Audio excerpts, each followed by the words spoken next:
ఎల్లమ్మదేవి అవతారం ఎలా ఏర్పడింది? రేణుకాదేవి ఒక సాధారణ స్త్రీ కాదు. ఆమె త్యాగానికి సాధారణ ప్రతీక. స్త్రీ కాదు. మహర్షి జమదగ్ని భార్యగా, ఆమె పరశురాముడి తల్లిగా, త్యాగానికి ప్రతీక. పవిత్రమైన జీవితాన్ని గడిపిన జమదగ్ని మహనీయురాలు. మహర్షి భార్యగా. ప్రతిరోజు ధ్యానంలో, తపస్సులో, భర్త సేవలో తన జీవితాన్నంతా అర్పించిన తల్లి.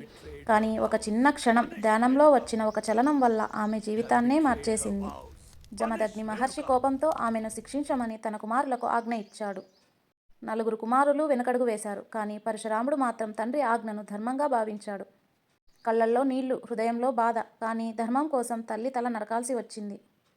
తర్వాత జమదగ్ని మహర్షికి పశ్చాత్తాపం కలిగింది. నా తల్లి నారదుని తిరిగి వరం బ్రతకాలి. కోరమన్నాడు. అప్పుడు పరశురాముడు ఇలా అన్నాడు, నా తల్లి తిరిగి జీవించాలి అని. ఆ క్షణమే రేణుకాదేవి పునర్జన్మ పొందింది. ఎల్లమ్మ తల్లిగా, శక్తి స్వరూపిణిగా, భక్తులను కాపాడే అమ్మగా పునర్జన్మ పొందింది. ఈరోజు కూడా లక్షలాది మంది భక్తులు తమ బాధలు చెప్పుకునే తల్లి ఎల్లమ్మ తల్లి. ఎల్లమ్మ తల్లి మనల్ని పరీక్షిస్తుంది, కానీ ఎప్పుడూ వదలదు. జై రేణుకా ఎల్లమ్మ తల్లి. ఇలాంటి మరిన్ని వీడియోస్ కోసం మా ఛానల్ని సబ్స్క్రైబ్ చేయండి.